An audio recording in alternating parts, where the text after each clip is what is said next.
This is Call with Dad's podcast, where today's issues, concerns, and joys of being a dad are discussed, with your hosts E.A. Maynard and Mr. Pancakes sharing their views, experiences, and all things they know. Join the journey with us. Welcome to Call with Dads, more than a podcast or a website, but your home for a community of dads who want to be better. Now let's get started. Between his new setting that he has and then his mic dying, I'm like, yeah, you're gonna make my job of audio editing so much fun. Sorry. So, Oh yeah. but So- yeah, let's dig into this. And as I like to tell people a lot of times, if you see a cat tail or a cat walking by, don't mind too much. One of the cats are sleeping behind my monitor now, so hopefully Gotcha. she stays there and behave. But let's get into this. And Q, you have a awesome show. I watched it the moment I found your show. I started binging it. Then I reached Appreciate out it. to you because I'm like, this guy has a lot of stuff I want to kind of bring out. And I think the people that listen to us will love you and want to catch your stuff as well. Instead of me going through everything and telling everybody about you, can you go a bit about your show, Mediocre Dads, about what you're doing? And then we can just, like I said, dig into the whole naming thing as well. Yeah, absolutely. Well, so it's part of my intro, so it will go together. I promise it'll make sense. So All right. I am Queon. I go by Q, and Mediocre Dads is the biggest thing is being mediocre is a choice, and you have to refuse to be mediocre. So when I came up with it, I had fatherly teachings was the first thing I started. And then my wife looked at me when I told her that, and she's like, that's kind of dumb. And I was like, all right, so I was thinking of things, and then I don't know what, maybe it was just kind of the Lord speaking to me a little bit, but I was just kind of sitting on the couch, and I just said the words Mediocre Dads, and I made it a little jingle. And then I was like, you know what? I like that. It's a play on words and whatever. And so that's where I came with. But I knew if I was going to do it, I had to have a slogan because, obviously no one wants to be called a mediocre dad. And Right. so that is where the slogan came from. Being mediocre is a choice, and you have to refuse to be mediocre every single day. And so one of my biggest things with Mediocre Dads is it kind of stems from when I was a kid. I have a twin brother, identical twins, and we were adopted when we were 2 years old. And so being adopted, especially by a white family, our life was completely different and how we grew up. And I love my parents. The ones who adopted us, those are my parents. Those are I tell people that is my parents are. And so it is a little confusing when I introduce my parents to some of my friends. They're like, oh, those are, got it. Makes sense now. Okay. Yep. Yeah. Very confusing, right? But it's awesome, And so I knew from a young age that I always wanted to be a dad. And so when you're 16, you can't tell people like, hey, what do you want to do when you grow up? You can't tell them you want to be a dad. You know what I mean? Like they're like, maybe something else. You want to be like a police officer or something? So you kind of keep to yourself. Right. But very fortunate for me, I kind of how my timeline in my life went. Me and my wife, we had our first daughter, and then it all kind of came together for me. Now, growing up, I thought being a dad was going to be a lot easier. I'm sure, as most young people think, they're like, oh yeah, parent, easy. You just tell kids what to do, and they're going to do it. We don't learn from ourselves to realize that they don't do what you 9 times out of 10 they don't do what you say.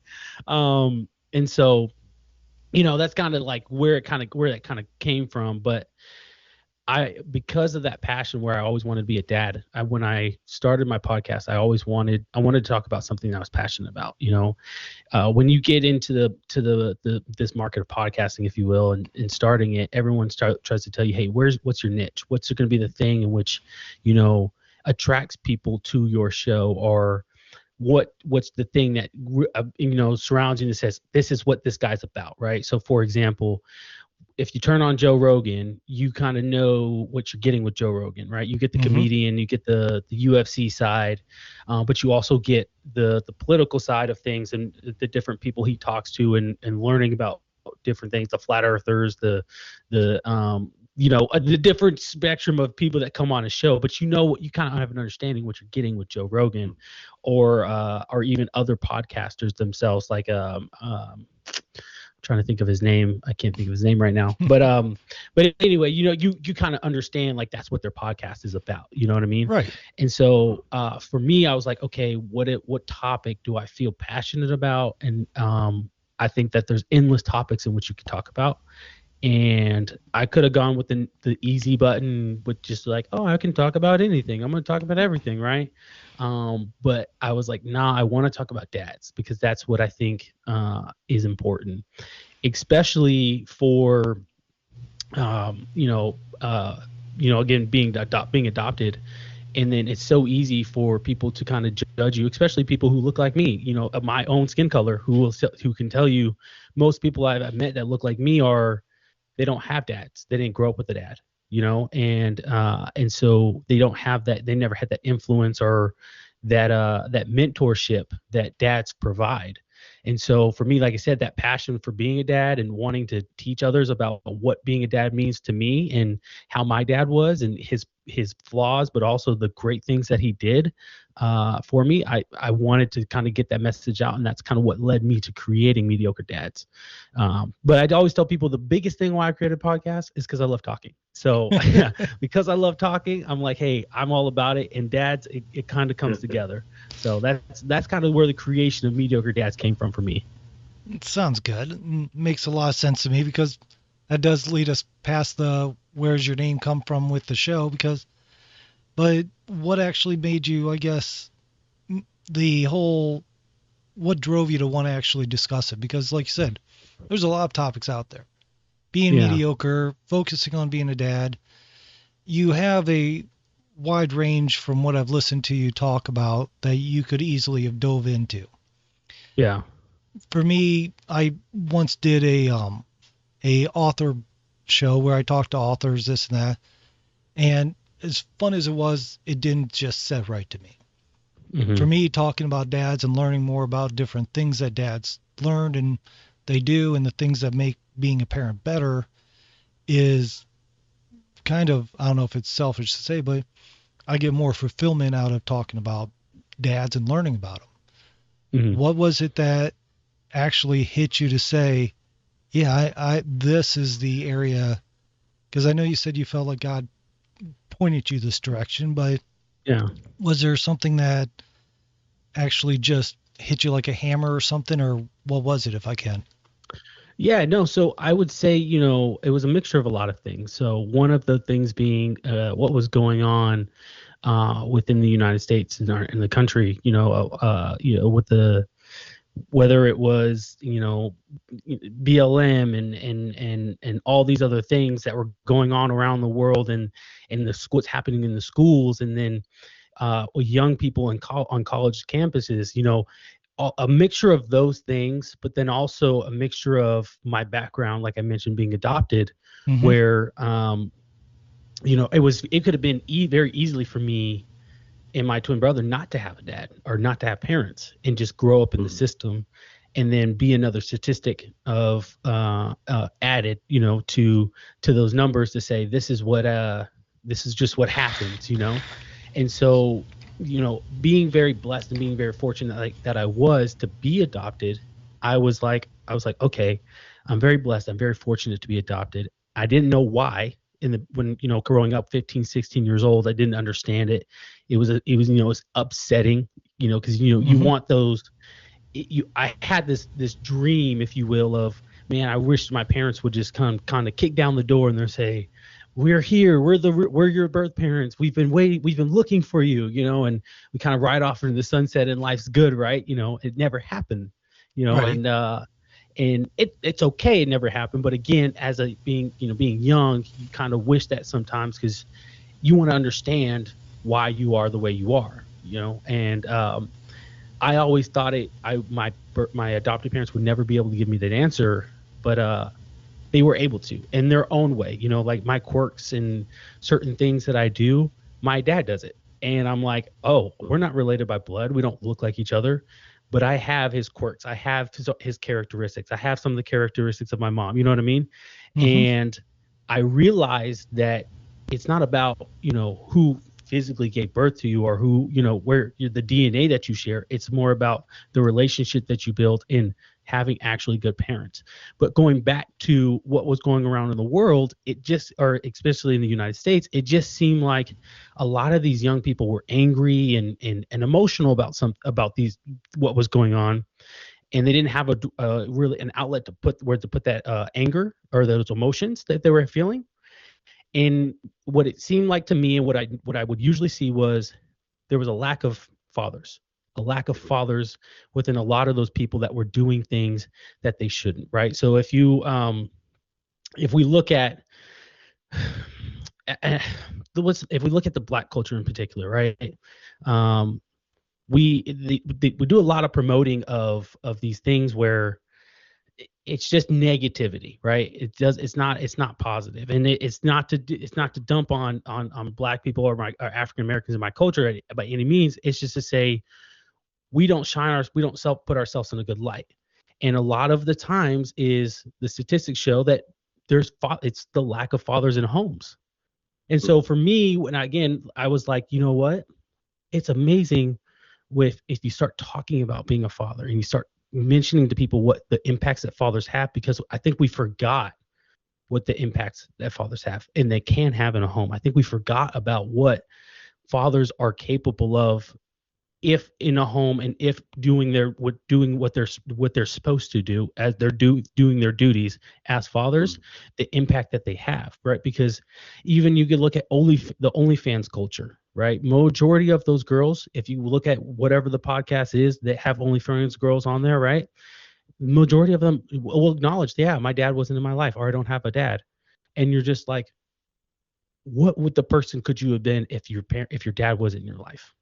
And so I wanted to talk to other dads, right? I wanted to reach out to be able to talk to other dads and see what their experiences are, some of the things that they've gone through, whether it is through divorce, separation, or they're they're doing the co-parenting thing, or they had parents they had both parents in their home, but they were the only child, and kind of the impacts of that. So I just wanted to kind of know more and reach out to people more, because I've met so many people in the military, and it's such a diverse background of who have fathers, who don't have fathers, and then kind of some of them are still very, very young, still children, where you could tell they're kids. They're the type of kids that never heard the word no growing up, and you tell them no, they're like, who are you to tell me I'm a grown man? I'm like, well, hold on.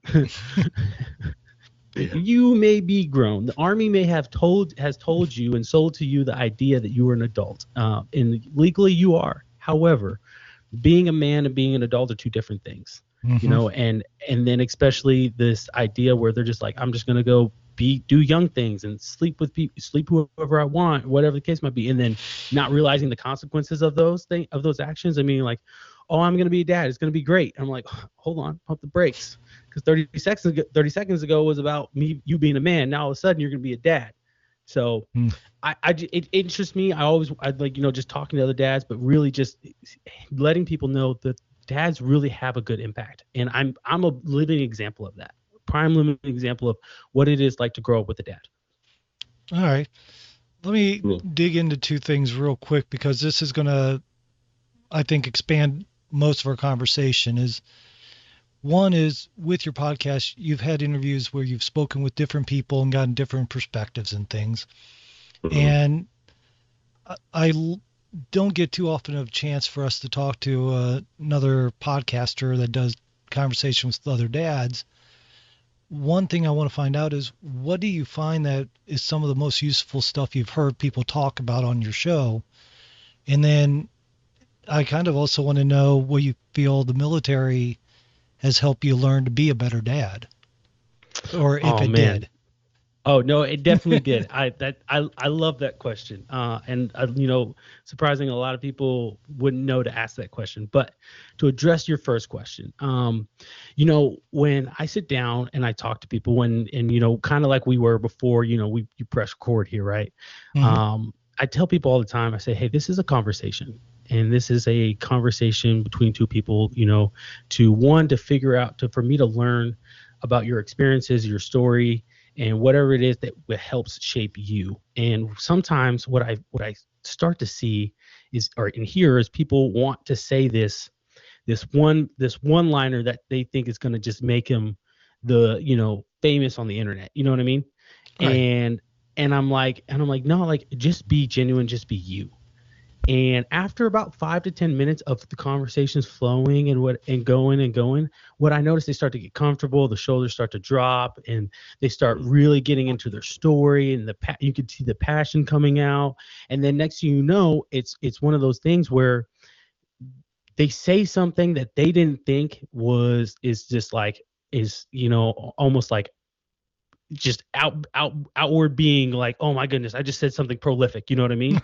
But Right. they don't realize that what they said is what is impactful, and because some people haven't heard those things before. And so what I love so much is they'll get it when they're telling the story. So I had one in particular. His name was Keeper, and he's an older gentleman.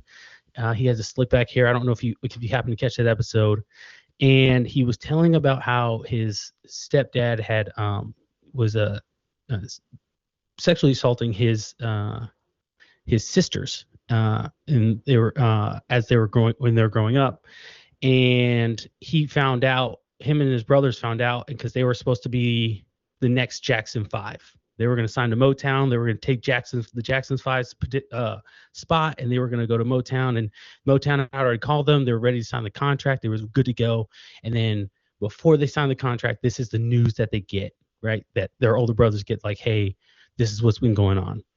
And he tells a story about how he's like, hey, before I get married, I have to go tell this man to leave that house. So he shows up with the bat, puts the bat in kind of in his room, walks out the stairs and meets his stepdad at the stair landing. Keep in mind, his stepdad just got done beating on his mom in their room. And then he comes out and he meets him at the stairwell, and he says, hey, you have 24 hours to leave this house or I will kill you. And he kind of just walks away. But like, to hear him tell that story, to hear the impact of that story, and in how he was just cool, calm, and collective when he said those words to his stepdad, who was bigger than him, keep in mind, it was one of those things where it was like, wow, there are people out there who will connect with this story, who feel like they've never been able to say these things out loud, because for him, it was only 5 years ago that he was able to finally come to finally talk about these things, write a book about it, bring his siblings. He stopped talking to his siblings. And so up to 5 years ago, they finally kind of got together and really had a conversation. And I say that because it's so amazing how a person can go through that, and then now they're a dad, and they're like, hey, I know what right looks like. I should say this. I know what wrong looks like. So I'm not going to do what wrong. I'm not going to do any of those things. That's in that category. And for them to come out to the point where they are now, and they're saying, my son or my daughters, they're doing this thing. They're in college. They're pursuing this degree. And to hear a parent brag on their kid, it makes me smile, because that shows genuine love, genuine care. You know what I mean? And so I really love that. I love that aspect of it. And I hope that answered your first question. I hope that answered it. Right. It did. More or less. Okay, perfect. But the second question, so what the military, and has it taught me anything about being a dad? So it has. In the beginning, when I first became a dad in 2018, I would say I thought being a dad was kind of like being like a drill sergeant. And I was ready to yell when I need to yell, talk low when I need to talk low, and whip them into shape when I needed to whip them into shape. You know what I mean? And then I quickly realized, I was like, I'm not raising soldiers. I'm not creating soldiers. I'm not breeding soldiers here. I'm raising children. And I had to change my approach. Just like I realized in the military, we all went through basic training. If you're in the Army, you went through basic training, Marines, boot camp, whatever the case might be. We all went through that. But it doesn't mean every single day we come to work has to be that. And so me thinking when I became a leader, that's what leadership was, I quickly realized that's not what leadership is. That's not what leadership is at all. And so I had to change my philosophy. So when I talk to my soldiers, and I like, for example, right now I'm a platoon sergeant, so I'm more like, best way I can explain it in civilian terms, like middle management, if you will. All right. So I have 20. I think it's 23, 24 people under me. I don't know exact number. I have people everywhere right now, but I have 23, 24 people under me right now. And, they're all different backgrounds and different things. And I can't talk to one how I talk to the other one, right? The approach I have to take is different. And so fast forward to now, I have 2 daughters, and how I talk to my older daughter, I can't talk to her how I talk to my 2-year-old, because my 2-year-old's not going to understand, right? I can't give the same punishment to my 6-year-old that I give to my 2-year-old, because my 2-year-old is going to be, it might seem like it might seem like a joke to her, but to my 6-year-old, she's going to understand the implications of like, oh, I just got punished, there was a consequence, I just got in trouble, And so with the military, I learned how to kind of step back, assess, and make better decisions in whether it's, needing punishments need to be made or decisions need to be made. Hey, Dad, can I watch TV? Did you ask your mom? Well, Mom's not here right now. Oh, okay. I'm the one making decisions now. You're like, okay, how much TV time have you, kind of not negotiating with her, but, trying to give a balance of like, hey, I don't want you to spend your time, all of your day just watching TV. I want you to go outside. I want you to hang out with your sister. I want you to, do a project, do crafts. I want you to feel empowered to do other things rather than just sit in front of a TV or sit in front of a screen and be like, this is what I want to do. And so at home, I have to be Dad, but at work I have to be Staff Sergeant Wilcox. And I thought those for the longest time were 2 different people, but I was like, no, they're the same people, because even those soldiers, the soldiers that I have underneath me, again, as I mentioned earlier on, some of them didn't have dads. Some of them didn't have parents that wanted to hold them accountable. Some of them who did have parents didn't even care for them. I had a soldier who was 19 years old, and he was a little bit more mature than say some of the 23, 24-year-olds that I had. And I sat him down one day and I said, hey man, kind of tell me what's your story. Kind of explain to me what, where'd you come from? Where you born at? How'd you get here? You know what I mean? And he told me about how when he was 16, his parents kicked him out of the house, and he was living on park benches, couch surfing, doing all these things. And he turned 17 and he said, you know what, I'm going to join the Army. And he wanted to do the whole shebang. He was going to do it's an X-ray contract, Special Forces, Rangers. He wanted to do it all. He was trying to get out of Florida and just kind of go set off on his own journey. But at 17, you have to get your parent has to let you sign saying, hey, yes, he or she can join the military. Well, he brought this contract to his dad, and his dad said, no, you're not going to do any of that. If you're going to join the military, you're going to do a job that I'm comfortable with you doing. And I couldn't believe it, because this man just kicked his son out, had no problem kicking him out and letting him live on the streets, but then saying, hey, what your future is, and I will determine what I want you to do or what it is you can or cannot do, even in the military. And so I said, okay, well, fine, I get it. Parents are concerned. At the end of the day, however he loves you might be different, but he still loves you. I said, well, so you joined the military. Did he let you come back to the house? He said, oh, no. He met me at the recruiter station, and he talked to the recruiter. I talked to the recruiter, and by the time we left the office, it was decision had been made on what I was going to do, and I did it. And then my dad left. I went back inside to the recruiter. I said, how soon can I leave? If I can leave tonight, I will leave tonight. If I can leave in a week, great, I will leave in a week. And he's like, I want to leave as soon as possible, because he was tired of living on the streets. You know what I mean? Mm-hmm. And so when I would talk to him, if I raised my voice too much or just yelled at him, whatever the case might be, kind of got on him, not yell at him, demeaning him, but you gotta, making sure we're on the same page, if you will. I started noticing a trend of where he was really good at receiving, but then sometimes he would kind of regress and just kind of get into himself, and you could see him getting red and getting upset. So I pulled him aside one day. I said, "Hey man, what's going on?" And I was like, "You all right?" He goes, "Well, sorry, sometimes it just doesn't feel like you like me. It doesn't feel like you care about me." And and it was strange for me at the time because it's a 19-year-old kid is basically opening up to me, telling me, "Hey, I want you to like me, but it doesn't feel like you do." And that's one of the first few times that I felt like a dad in the military.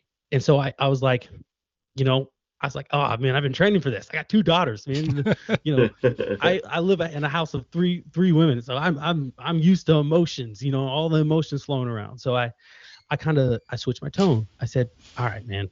All right. Hey, listen. I said, I do like you. I do care for you. I said, I want to see you succeed. I want to see you grow. I said, however, you got to understand that when you make mistakes, if I don't nip it in the bud right there, you're going to think that it's okay to continue doing something like that. But if I nip it in the bud right there, I was like, you're going to realize, oh, okay, that's not an acceptable thing to do.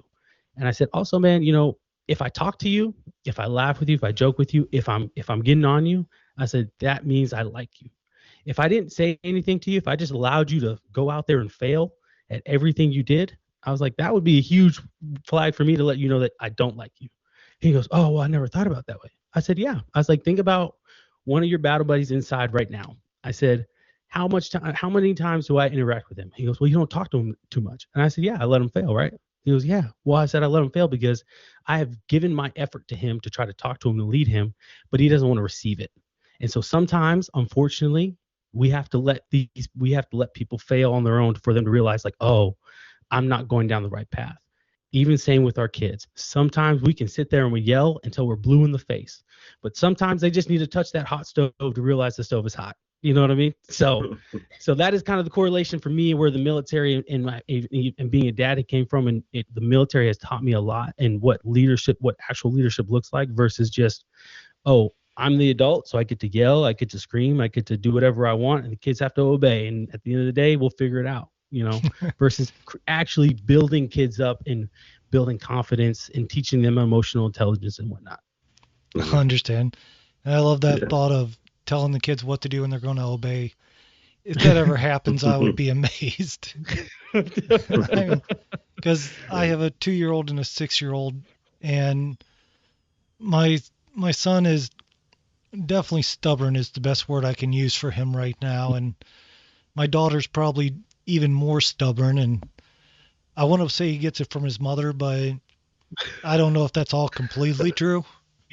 Yeah, I think it's just a female thing. My daughter is, I have a daughter, and that's all she is. She's just as stubborn as can be. But yeah, I know exactly what you're talking about because I was in the military as well. I had my daughter for about a year before I retired. I retired in 2019, and actually exactly 1 year later in December 2019, and I had her in December 2018, so it's exactly a year later. But yeah, kind of learning different ways to understand and deal with different personalities and people that are younger than you, because I mean, by the time I was getting out, I was already, much older, into my 30s, and I'm supervising these young kids that are 19, 18, 20, can't drink yet, but want to drink because everyone around them drinks, chasing girls, doing this stuff and trying to learn to be an adult and stuff. I would definitely say that kind of guided me into a way to kind of learn how to be a better parent as well and be a dad. Kind of develop that dad behavior. Because I'll say before that, even though I was in my 30s, A, I didn't have a kid, and B, I kind of was like, whatever, also I was younger ranking, I didn't really care so much, so I just kind of did the same thing, fall in line, chase girls, wasn't committed, did this and that and the other, drank, partied. And then as you get older, I don't know, just kind of you get subordinates under you, and then things like that happen, and you start to learn, and you start to develop almost this I guess like this version of responsibility, like that you kind of, you can't get away from it, just kind of falls on you, and then just somehow it's like there's responsibility floating around, and then somewhere along the lines, this like a hole opens up, and it's like, oh well, Yeah. now I have to be responsible, and you just kind of become responsible. It's weird, but that's exactly what happened. Same pretty much similar stories. It was crazy because so most of my soldiers think that I'm 30, 33, 35. I think I'm in my 30s, closer to my 40s, if you will. They're like, oh no, you're older, right? And I tell them, I was like, no man, I said I turned 30 this year. I said I am not even 30 yet. I am 29 years old. I said, but I said the best part is the fact that when you see me, and some of these soldiers are my same age currently, I was like, when you see me, you see an older individual standing in front of you. I said it took me a long time to get here. I joined the Army when I was 19. It's crazy. I turned 20. I wouldn't know. Yeah, I turned 19, and then a week later, I'm on a plane going to Fort Jackson, South Carolina. And that was that, and it's been that way ever since. So I was stationed in Sumter. Oh yeah. Oh, awesome. So I'll hit 11 years in November. But I tell them, I was like, guys, like it's been years of development. I was like, that took to place or came to fruition for me to get me to the person I am today. And it's weird, as you mentioned, right? They're these 17, 18, 19-year-old kids. I'm not that much older than them, right? But still, when you see them, you're just kind of like, you're a kid. You know what I mean? Like you're a kid, and you realize all of the things that the leaders before me were saying about me. You're kind of realize that's why they were saying that. Oh, that's why they did that. That's why they went about this way. And I had a soldier who he didn't know how to get his car. He didn't know how to get car insurance, and so like. I'm in my head just thinking like, what do you mean you don't know how to get car insurance? I mean, you figure out. Heard of Google? Like you just like you gotta like figure out what company you go with. You call them and you get a quote, and then they say, hey, this is how much car insurance is gonna cost you. And he was like, well, okay, yeah. And so he pulls up his phone and he's kind of Googling. He goes, I got these 5 companies, and he's kind of like slow rolling it seems. I was like, all right, come here, man. I was like, who can you afford? What do you think you want is best for you? He's like, well, I think Geico's good. I said, all right, pull up the Geico website. Pull it up. I said, he goes, all right, so what do I do next? I was like, well, he just said, click begin, and then we just start filling the information out. So we're going through, and it's funny, it comes up, the first thing that comes up, it says first name, last name, date of birth or whatever. And I'm looking at the phone, and I said, hey man, I don't know that information. You do. I mean, I know your last name, but like this is yours. Yeah, you know what I'm saying? You decide, like, this is all you.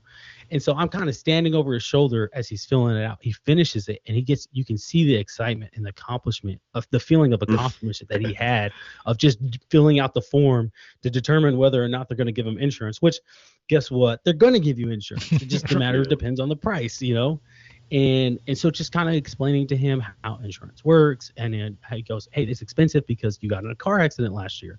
I said, also, you're only 19 years old. And I said, and there are other factors into this, and whatever the case might be. I said, looking how you drive right now, your price on insurance, your premium makes sense.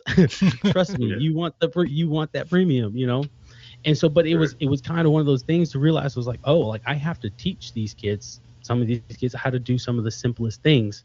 And then that goes back to being a father. I have to teach my kids how to do some of the simplest things, not realizing or forgetting that they're not adults. They're not my age. They're not our age. They haven't experienced life to the extent that we have. So many parents find it, they get in this mental trap of like, why don't you understand? It's like, because they're not 29 years old like you are. Right. They didn't have to.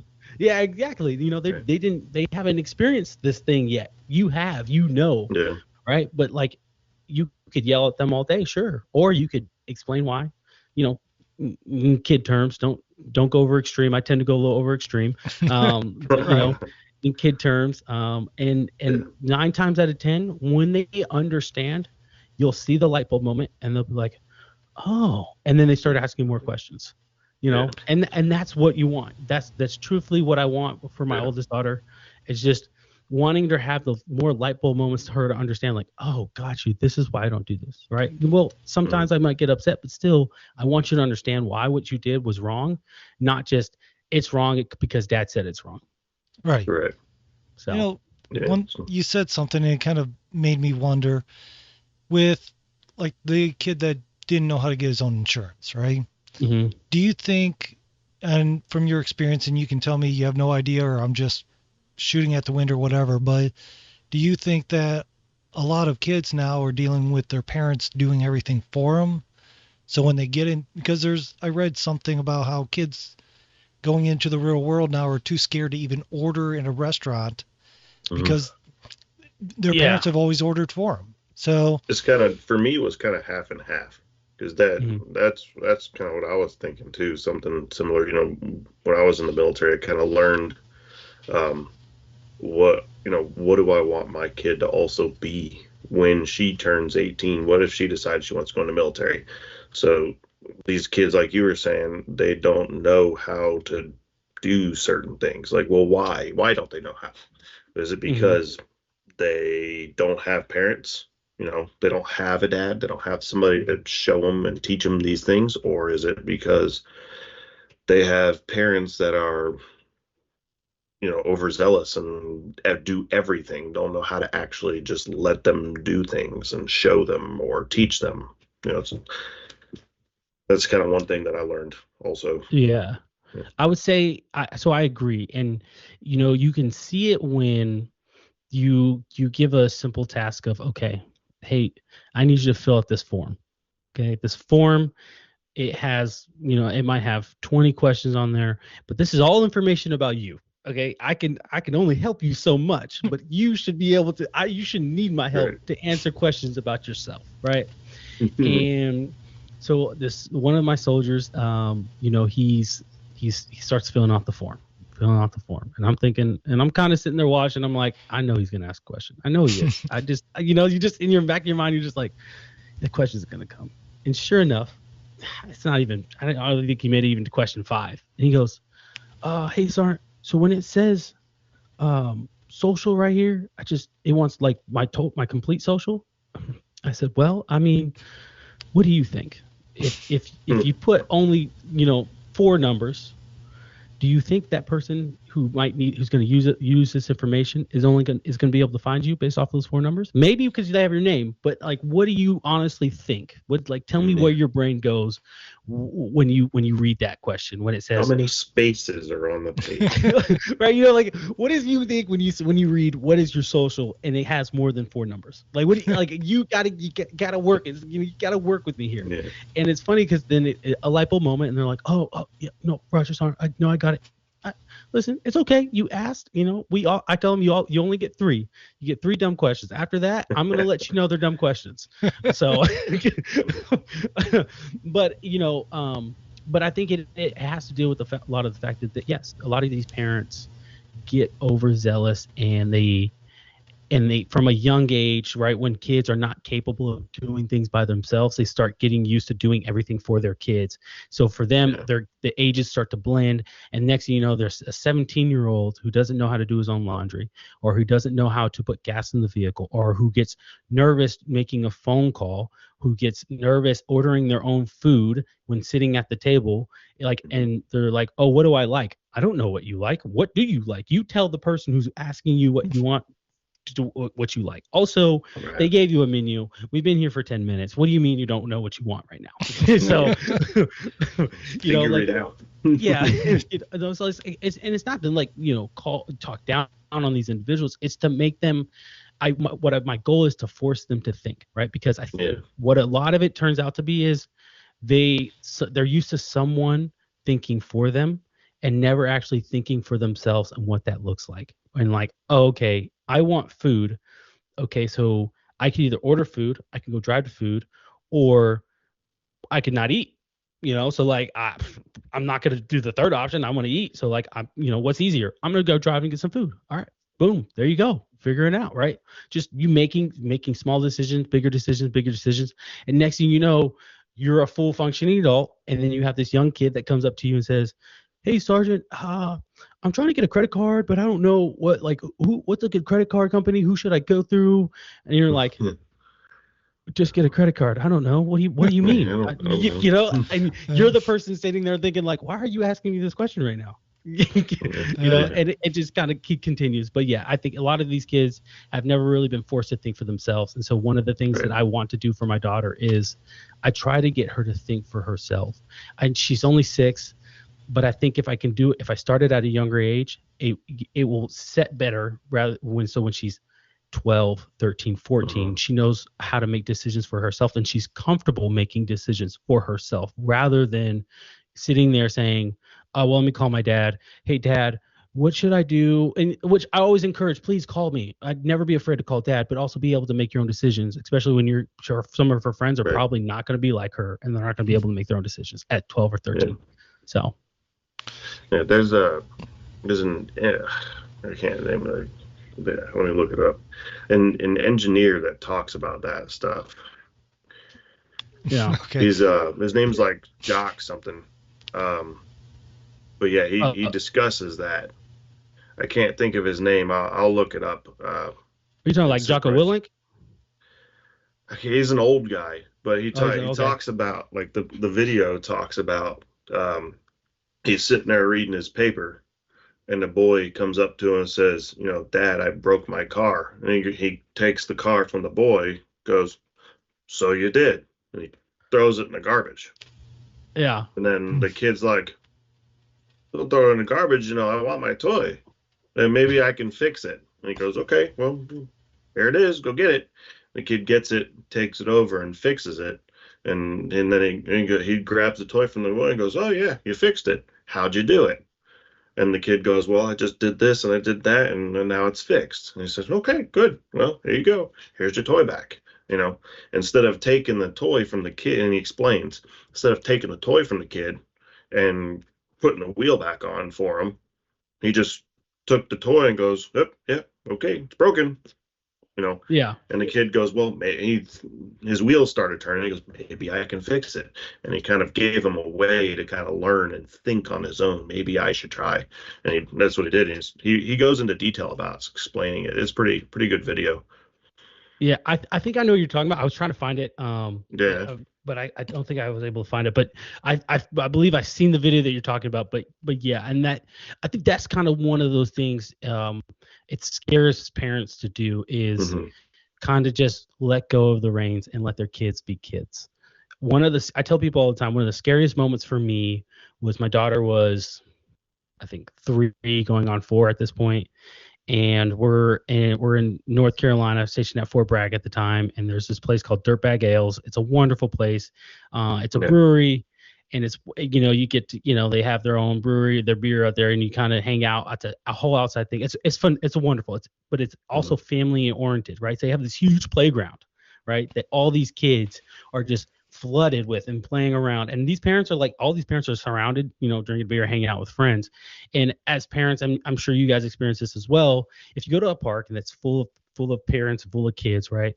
We all kind of have this unspoken agreement that we're all kind of watching each other's kids, right?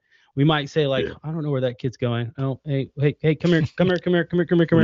And then you see, you're looking around the crowd and you make eye contact with the person, obviously kid talking to, and they give you kind of thumbs up, you head nod, and you're like, "Yeah, come on, you're over here. Go play with the rest of the kids." You know what I mean? But it's an unspoken rule, right? And doing so. And so I remember we're here one of the many nights that we were there at Dirtbag Ales with our friends, talking, drinking.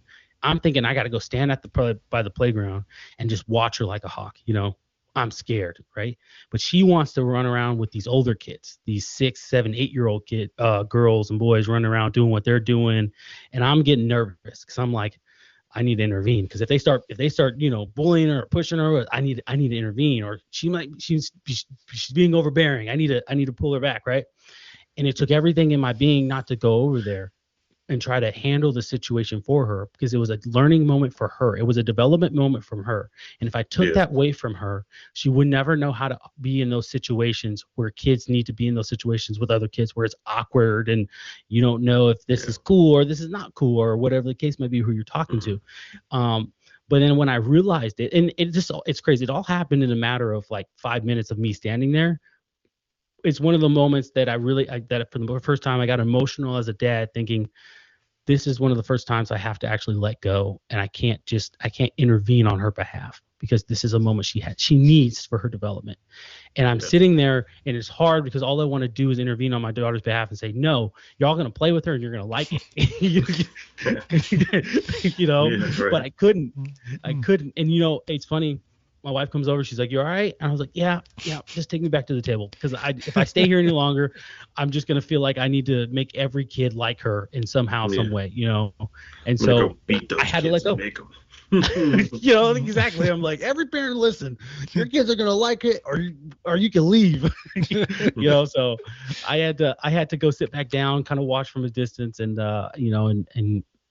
after that night, we went back there, and I felt a lot more comfortable just kind of letting her go out there, because when we went home that night, she's like, "Dad, I had a great time. I was playing with this kid and we were doing this," and she had a blast. So makes sense.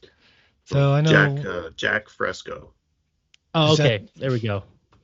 All right. At least we figured out who it was. But yeah, I mean, it is a tough thing to just go hands off. And I don't mean like saying, "Oh, kid, do whatever you want," kind of hands off, but like you were talking about your kid being on the playground and such. Like I know that scenario all too well myself, and trust me, we went to an indoor playground. And I'm sitting there going, one, I hate it because there's like blind spots, and I'm like, yeah, I can't see what he's doing. No, come back out. I want to see. Yeah. But stay in constant view. I need to see you.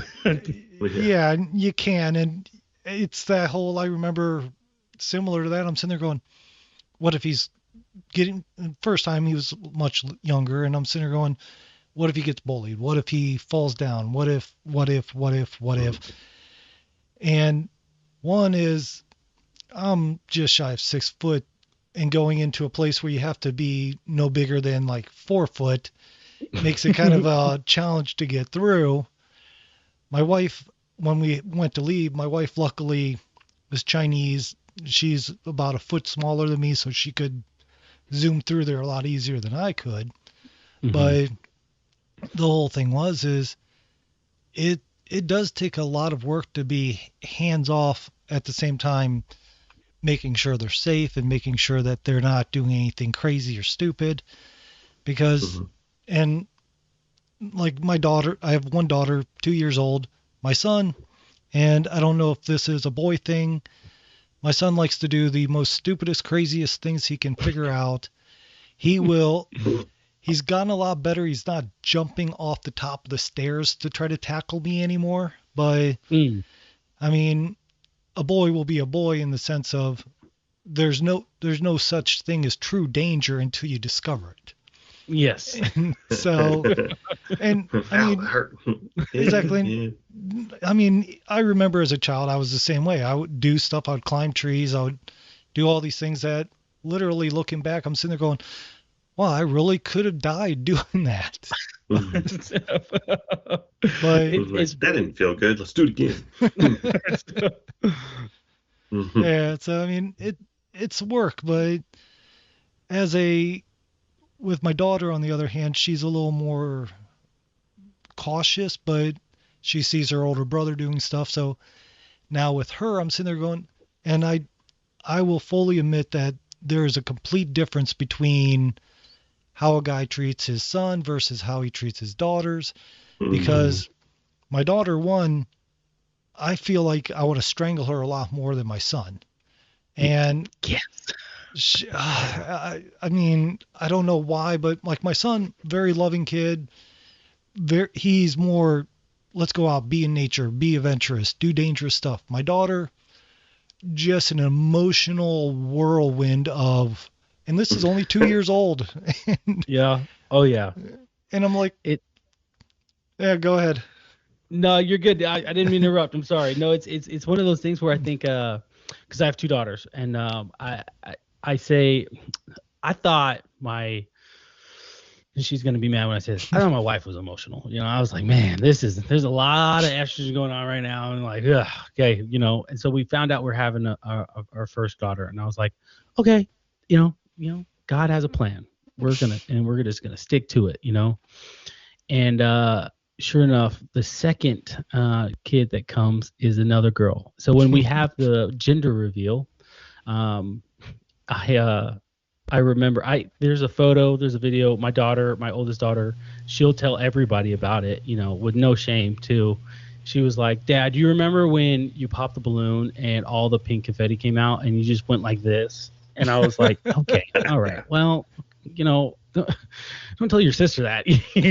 I love your sister, kids, but because all I thought was just like so much more estrogen, so much. So like it's crazy. All three of them could be crying, and I'll just be like, it's okay. It's gonna be okay. Let's just like watch a movie or something. I don't know. Like there's a lot of emotions going around, and it doesn't help that my daughter she has me and her mom, and obviously, but like emotional, but also like angry. You know what I mean? And she's just like, hey, I'll scrap. So my littlest one, she's almost 2, similar. She'll get upset. She'll start throwing this fit, just kind of like, you know what I'm saying? And my wife would be like, what is going on? What are you, like, because she just won't stop. My wife will come up to her, and because she's angry and she's 2 and she's throwing a fit, she'll grab my wife's hair and just yank it, just like, to be angry. And my wife is just like almost throwing this kid like a rag doll, because she's like, hey, you just almost pull out my entire hair, just and so it's quite an experience, because I don't know, girls they're emotional, don't get me wrong, and it's okay, but they at a young age, it's just a lot of raw emotion, and you're just trying to like, hey, it's okay. What do you want? You want the iPad? Okay, take a deep breath. Like, it's gonna be all right. I promise. It's not that bad. So it's different. I can't wait to have sons, because I have like an air horn, a squirt bottle, the punching arm on the end of the spring. I just start hitting stuff. Like, stop, calm down. Yes, you almost want to teach them like breathing techniques, but then they're like, you're like, you're not even, are you trying to breathe, or are you just trying to make noises? Like, right. Just like air needs to leave your body. It's crazy. I try to teach her, she doesn't receive it. She's an emotional ball, but I love her, and we're figuring it out one step at a time. It's something definitely that's different for a dad with a daughter. You can be a dad with a son, but until you have a daughter too, or only a daughter, it's a whole nother world, because you are forced to be the rock of the family and hold it together all the time, no matter what. Oh yeah. I tell people it is a good burden to have, but it is a burden nonetheless. So. Yeah, tough one. Oh yeah, I don't know. Like I said, some days I don't know how I'll make it through dealing with her at times, but love her to death most days. Other days, I just love her, and those days, I'm happy I make my own wine because I have plenty on stock. So, but I mean, I don't know. I find it weird that you have all these different ways of looking at how to parent, and you hear so many people thinking, like, I've never been in the military, for an example, right? I'm going to use this as an example. And so when I think about the military, I think, oh, you go in there, people are always going to yell at you, do this, do this, do this, do this, do this. People's going to be, and you kind of get this mindset of when something happens, it's a one-way thing.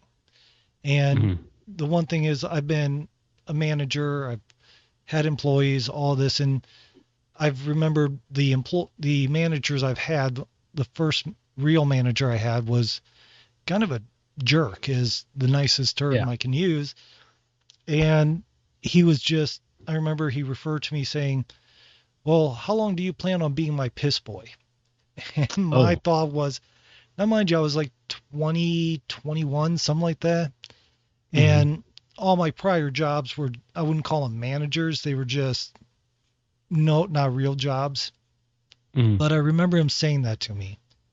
And I remember thinking, wow, buddy, you are just, yeah. I won't repeat exactly what I was thinking, but Yeah. it wasn't flattering. And Intrusive then, thoughts. right. Then I had a manager that came along and treated me real nice, tried to teach me things, tried to get me involved in actual company policies and things like that. And like I said, I always thought military wise, you had that hard nose, that saluting as you walk by everybody and all this. And it's just one perspective. And as I got You know where older, military management and like leadership comes from, right? I have no idea. Giant corporations. Yeah, corporations. The all, military all the very learned. largest of corporations that have been around, like Coca-Cola, have been around Mhm. for like 300 years. They wrote the playbooks on leadership and management years and years and years ago, and it's just slowly developed. And over time, the military adopted it. Our military didn't, obviously, in like the 1940s. That's why, there was, that's why first sergeants back then. They're not so much today. Now they're, Yeah. your feelings, but today they're a lot different, because they go off of corporatism, basically. Yep. Huh. It's been a huge transition. I would say especially since the early 2000s, especially going into Iraq and Afghanistan, the surge and all that. The military was wanting to make a transition towards more corporatization, because obviously before 9/11, we didn't, it was trying to figure out what was next, like what was the direction the military was going to go. So you put all these things, these plans, these policies into place, and like the government, everything is slow, and so we put them into place and said, hey, these are going to take effect in 2003, 2004, whatever the case might be. 9/11 happens, and we still have these plans, and we're trying to go back to old ways, but we can't, because we rebranded, if you will, what our approach is going to be, and which was this corporatization of the military. And so it's been a mixture of both. But yes, like you mentioned, the management, the leadership of where it came from, it came from how companies like Coca-Cola, corporate world, how they managed and they led, because that was seen as the standard, especially in the mid 40s, 50s, 60s, all right, 1940s, 50s, 60s. That was seen as the standard, and that's kind of how they progressed. So, all right. Well, I'm a nerd. Sorry, I know that. If you're not a nerd, then there's an issue. To be honest with you, especially as a dad. I mean, come on. I have so many different horrible dad jokes and make horrible comments that are dad comments. Even my neighbor, who's used to me, which is the only I only have one neighbor willing to talk to me at this point. But I'll admit I'm a very much jerk to people that aren't really civil. So, Oh yeah. So the one that I do have that I talk to, we're friends with, all this. I think I've even caught him rolling his eyes at me a few times at some of the stuff I said. So I mean, but the one thing I was going with is, people have these perceptions that if you don't raise your kid one specific way, if you don't manage people one specific way, then you're going to fail, or you're not going to do this.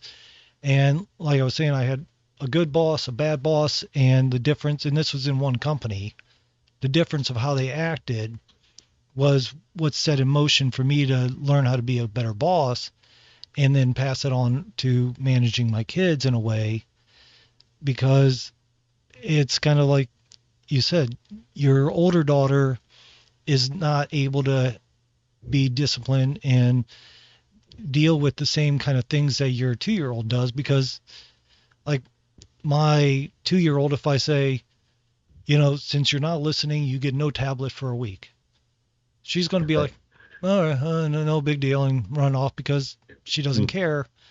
My 6-year-old son, because he likes to research about fishing, about sea creatures and weird things and all this. He's a big nature geek, and it's great because I've learned a ton of stuff about nature, but telling him, hey, you're cut off from your nature research on the tablet for a week, to him, it's a devastating thing.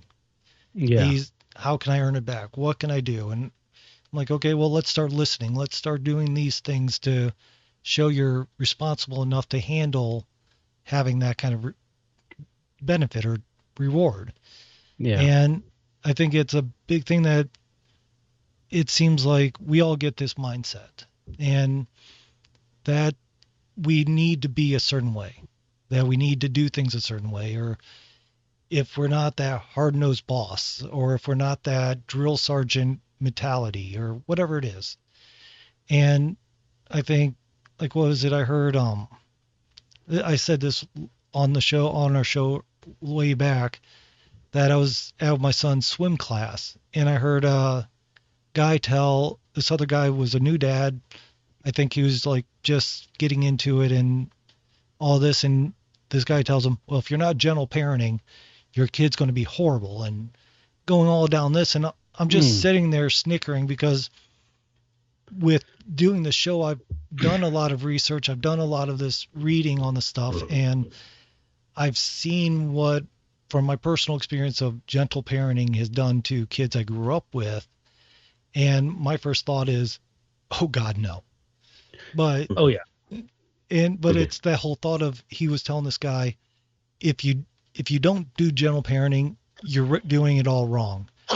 And to me, that was kind of, no, there's not one way, but people seem to get in that mindset.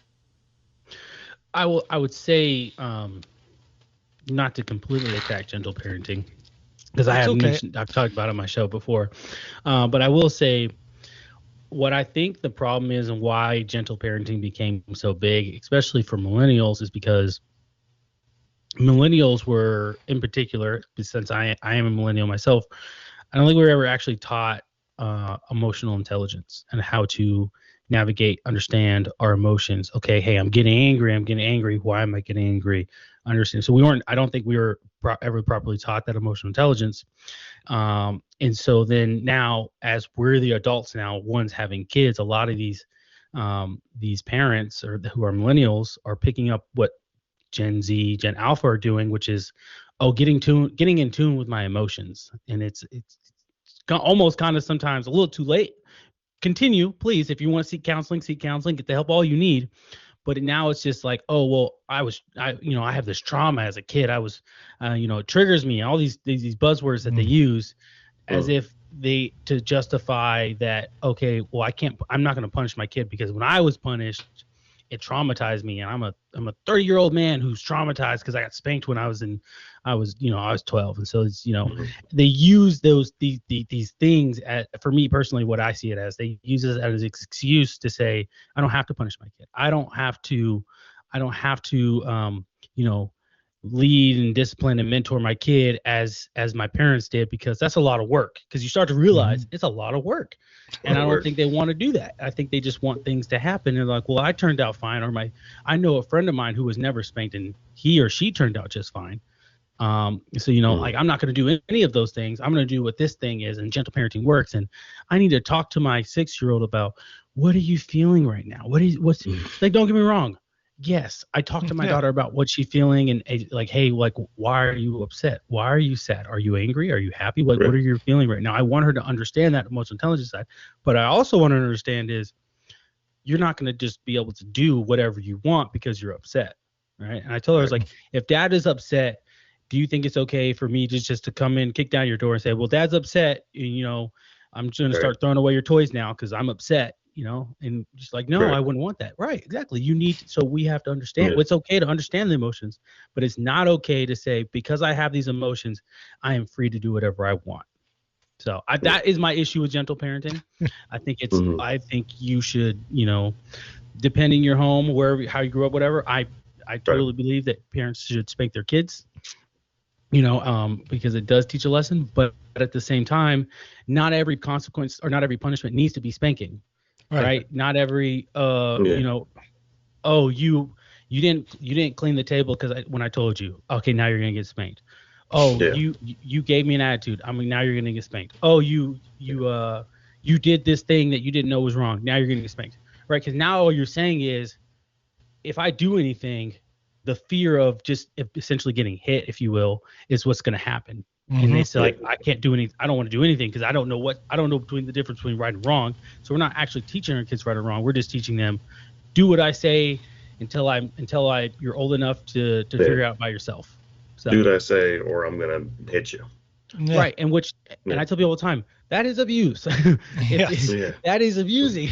That is what actual abuse looks like. And if for some millennials and some people, if they grew up that way, that's unfortunate. And yes, they do have something in their life in which, by all means, please go get the help that you need. It's not to attack them, but I will say also, it is to say that there is tools utilized correctly are tools. Things utilized incorrectly or improperly are not tools. They're just things you use to do whatever, excuse to use to do whatever you want. So.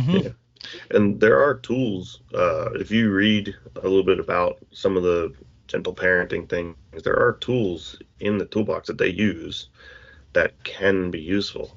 I mean, there are things like when your kid's throwing a fit, setting down and going, why are you throwing a fit? What is wrong?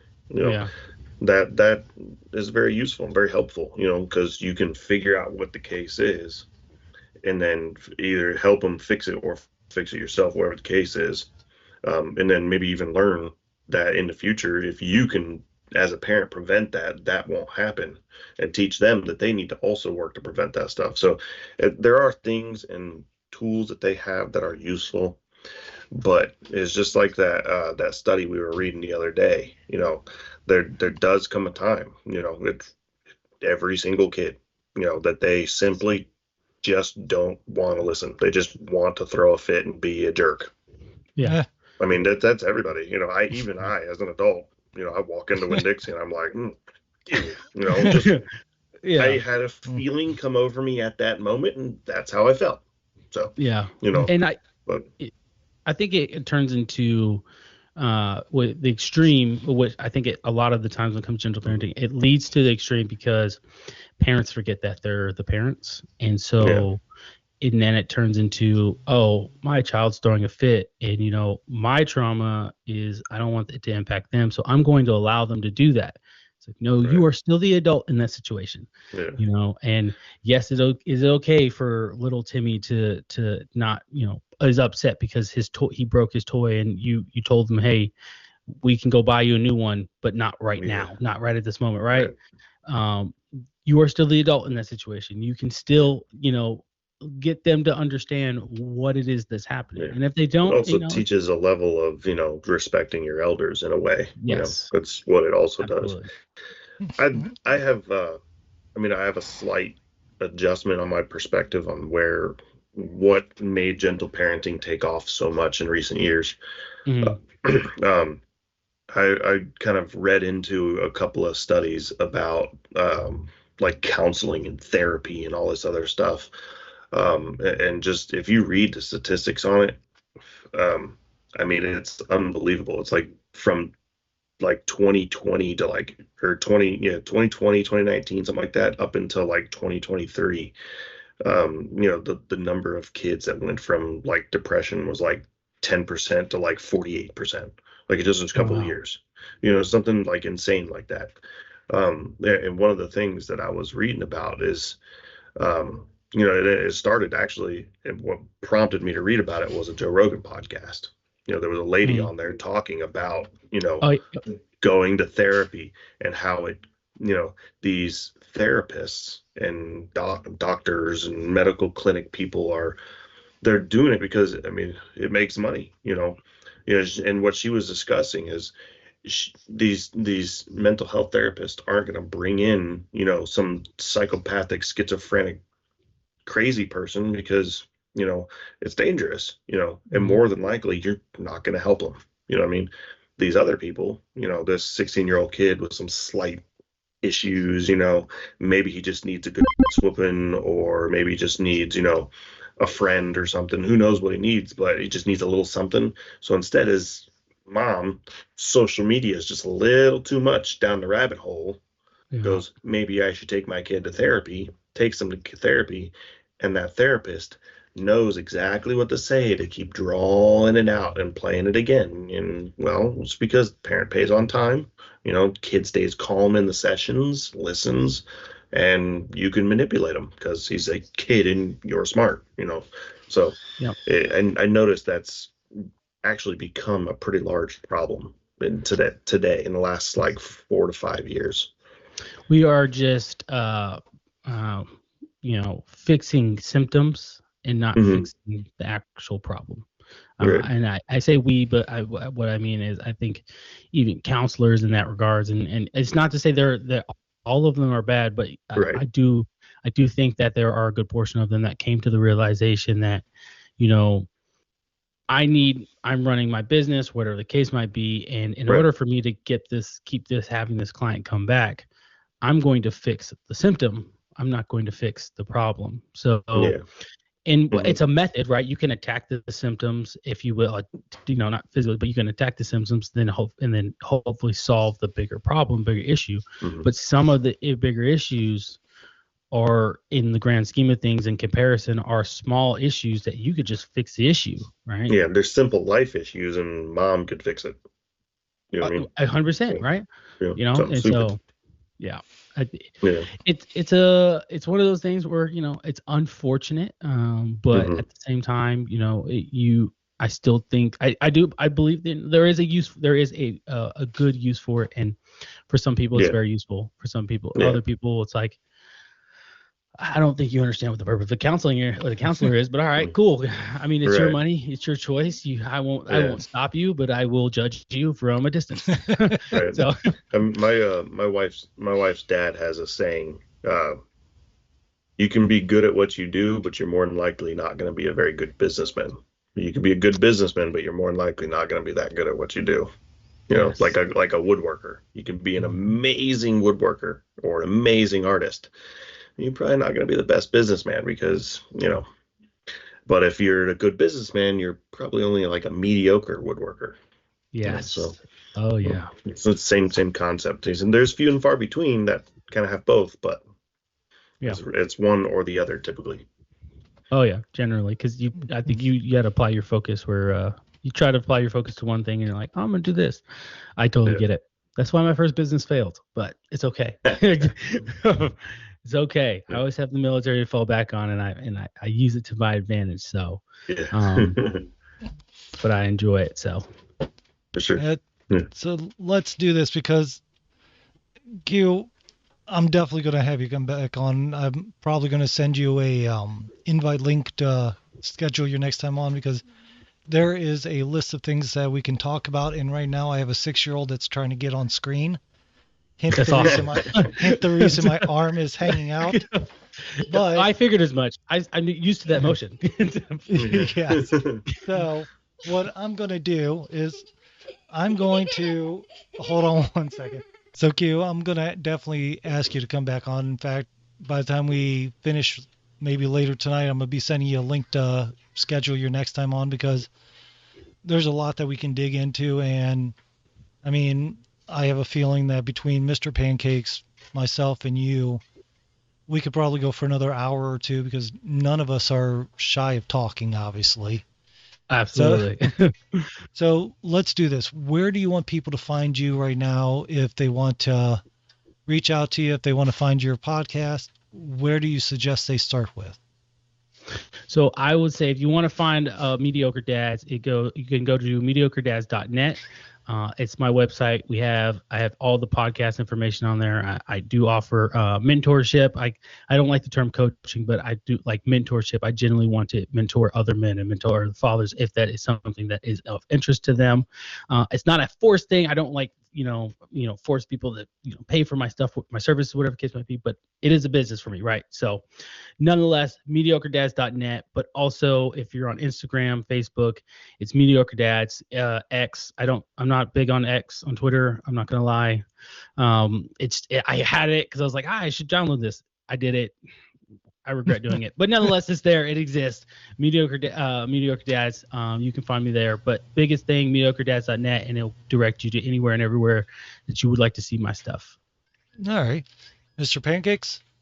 Yep. And as usual, pancakeswithyourdad.com. You can obviously find everything there. Facebook, Twitter, or X, whatever you want to call it. Truth Social.